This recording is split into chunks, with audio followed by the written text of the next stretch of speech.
All right, so welcome back to Basin Motorsports. I am Canaan, and today we're going to look back at the dumpster fire known as 2020. So every year I kind of put together a review video looking back at the goals I set in the very beginning and how I did against those goals. So this year will be no different, although the results will probably not be as exciting as you would think. So we got to go back all the way to the first video of 2020, which I thought was 2020 vinyl wraps and wide bodies and all that other stuff. I had these huge plans for 2020, and we need to look back at what those initial goals were. So the first one was about the gray lady known as the 86 hatchback we're redoing here, the Foxbody Mustang. All right, so I had big plans for the 86, right? I pulled it out of a field 2 years ago. I got it in the garage, disassembled it. Right now I'm working on body work on it. Resealed the engine, rebuilt the transmission, all the fluids are fresh. We'll get the interior updated and that. And I was going to have it ready to go for sale on April 1st, 2020. Well, we know what happened around March. Something called COVID and a pandemic, and it basically shut the world down. So the redundant joke is going to be that, hey, by 2021 on April 1st, I plan to have the gray lady done. So right now, I've shown you, last week I showed you kind of the update on where we are today, working on the bodywork, getting it ready, etch primer, everything else, get rid of all the surface rust that was there, and we will get this thing vinyl wrapped, re-put together, and I'll get all the interior back together and get some new parts for that, and hopefully, fingers crossed, on April 1st, we will have the gray lady in a complete ready condition for sale. Clean bill of title, so if you're interested, let me know. I'll keep you updated on that. Now, item number 2 was looking back at the wide body. Two things I had talked about was doing a metal wide body on the WideFox, and it's still got fiberglass on it, and the body parts I bought are out in storage. So I put that on hold this year. You can also see behind, the garage is not cleaned up because I didn't get the 86 gray lady done. The garage is still full of parts and boxes. That will be cleaned up as soon as I get the gray lady done. All these parts will obviously have a new home back on the car. A lot of these boxes I'll probably just break down and keep. There's no reason to get rid of cardboard boxes. I still have a lot of parts to sell and not really totally sure what I'm gonna do. I'll probably just put them up in storage. That would be in good shape. So concerning the metal wide body, what I thought about doing honestly is to not put the metal wide body on the WideFox.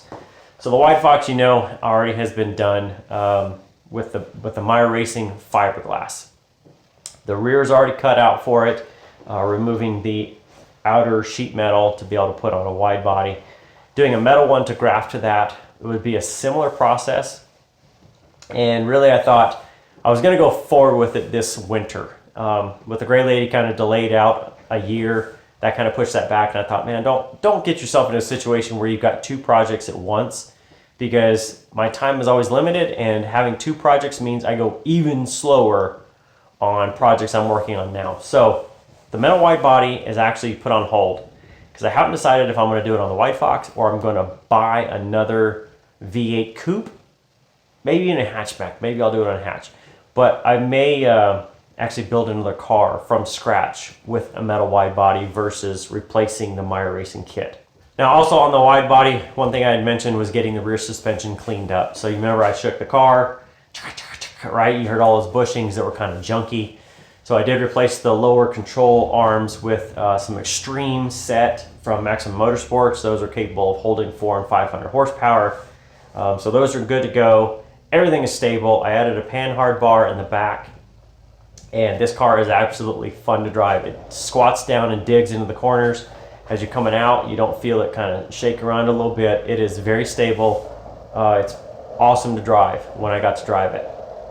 And one of the things I've decided, the WideFox, is the roll bar I'm gonna go ahead and put in. I'm gonna add in new seat belts, but I'm not gonna put in a 4 or 5 point harness. I don't know that I'm gonna get this thing to the track anytime soon, and those are actually easy to put in. So I'm gonna put in new rear speakers. I'm going to probably repaint the dash, change the radio, add in some other pieces to it, put in the roll bar this year. And I want the WideFox to be capable of driving this year. I don't know what 2021 is going to be. It's going to be interesting, I'll say that, with the vaccine and everything else come out. So I really don't want this to be a lingering process. So it'll probably be like a weekend, or maybe over a course of a week I can get an interior taken out, the roll bar put together, welded together, painted, put back in, go ahead and change the speakers, get the radio going. I really am just going to fix up the small little things, but we'll talk about that in the 2021 video. So the WideFox really got some of the stuff done, but not enough. Still got lingering issues on it. So I think it'd be pretty easy to say that 2020 did not go as planned on really any front. Obviously, nobody knew what was going to happen with COVID and everything else. A lot of things happened that we just decided to go forth with on the farm and the house, and we built an extra building, which I didn't expect, for an extra garage and storage. So that was pretty awesome, but you know, things didn't otherwise go as planned for 2020. So going forward, a lot of other things coming up. I'll cover that in a 2021 video. So what do you think? Did I do okay? Kind of going into 2020, not too bad. You know, I got furloughed for 6 months. I got laid off. You know, kind of a good, bad year. Otherwise, we'll go forward. So with that, we'll let you go. What do you think? 2020 was good, bad? Would not recommend, 1 star? Probably so. With that, we'll see you next time.